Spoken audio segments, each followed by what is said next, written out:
Hello everyone, গত দুইটা লেকচারে আমরা দেখেছি যে শপিফাই প্রোডাক্ট বলতে কি বুঝি, শপিফাই প্রোডাক্ট কিভাবে অ্যাড করতে হয়, এই বিষয়গুলো। সো আমরা যেহেতু দুইটা লেকচারে এই টপিকগুলো নিয়ে আলোচনা করেছি, আজকের ক্লাসে আমরা পুরো বিষয়টাকে একটু সামারাইজ করব। তো shopify.com এটিতে আসার পরে ফার্স্ট আমি লগ ইন করেছি, যেহেতু এখানে আমার একটি স্টোর সেট আপ করা আছে। স্টোরে লগ ইন করার পরে এখানে যদি একটু খেয়াল করি, বাম পাশের যে মেনুগুলো আছে এই মেনুতে আসলে দেখতে পাচ্ছি এখানে প্রোডাক্টস নামে একটি অপশনস দেওয়া আছে। আপনি যদি এখানে গিয়ে কোনো প্রোডাক্ট অ্যাড করতে চান, সিম্পলি এখানে প্রোডাক্টসে ক্লিক করবেন, দেন আপনি যে প্রোডাক্টগুলো অ্যাড করেছেন সেই প্রোডাক্টগুলো এখানে দেখা যাবে।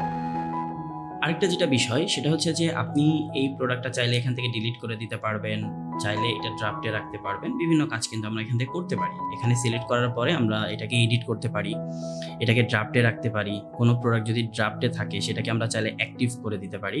আবার আমরা চাইলে যেখানে মোর অ্যাকশানে ক্লিক করে আরও অনেক কাজগুলো করতে পারি। লেটস সে আমাদের যদি এই প্রোডাক্টকে ডিলিট করার প্রয়োজন হয় সেটাও কিন্তু আমরা করতে পারছি। ওকে, আচ্ছা, নতুন প্রোডাক্ট যদি অ্যাড করতে চাই তাহলে কি করতে হবে?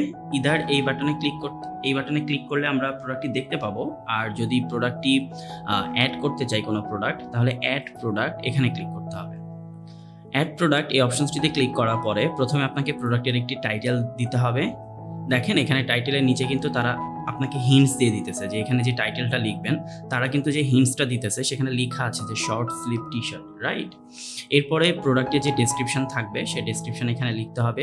প্রোডাক্টের যে ইমেজগুলো আপনি অ্যাটাচ করে দিতে চান বা অ্যাড করতে চান সেই ইমেজগুলো এখানে আপনাকে অ্যাড করতে হবে, অথবা আপনি চাইলে কোনো প্রোডাক্টের ইউআরএল বা লিঙ্কটাও কিন্তু এখানে দিতে পারবেন। এরপরে প্রোডাক্টের যে প্রাইসিং সেটা সেট করতে হবে এই পোর্শনটিতে। দেন এখানে সেই ইনভেন্টরি যদি আপনি ম্যানেজ করতে চান, যে প্রোডাক্টটির আপনার এই মুহূর্তে আপনার শপে এই প্রোডাক্টটি কয় পিস আছে, কত পিস সেল হয়ে গেছে, সো এই বিষয়গুলো যদি আপনি ম্যানেজ করতে চান তাহলে ইনভেন্টরি সেট আপ করতে হবে। এরপরে এখানে সে শিপিং আপনাকে রাখতে হবে, যে যেই সকল প্রোডাক্ট আর কি ফিজিক্যাল প্রোডাক্ট, ধরেন লেটসে চাল ডাল, এগুলো হচ্ছে ফিজিক্যাল প্রোডাক্ট, ঠিক আছে? মিউজিক ভিডিও, অডিও, বুক, এগুলো হচ্ছে ডাউনলোডেবল প্রোডাক্ট। কারণ কি, এগুলোকে ধরা বা ছোঁয়া যাবে না, এগুলোকে চাইলে ডাউনলোড করে নিতে হবে।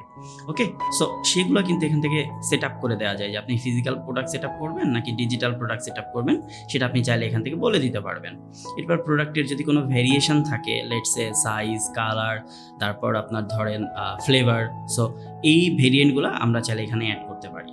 এরপর ডান পাশটাতে যদি আসি, তাহলে এখানে প্রোডাক্টটি আপনি অ্যাক্টিভ অবস্থায় রাখবেন নাকি ড্রাফটে রাখবেন, এই মুহূর্তে পাবলিশ করতে চাচ্ছেন কিনা, কোন মার্কেট প্লেসের জন্য আপনি এগুলো সেল করবেন, এই ডিটেলসগুলো এখান থেকে দেওয়া যাবে।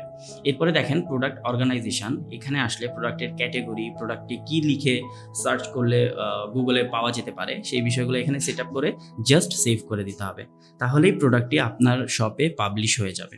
তাহলে আজকের মডিউলে আমরা গত দুইটা মডিউলে যে বিষয়গুলো শিখেছি সেটাকে সামারাইজ করলাম।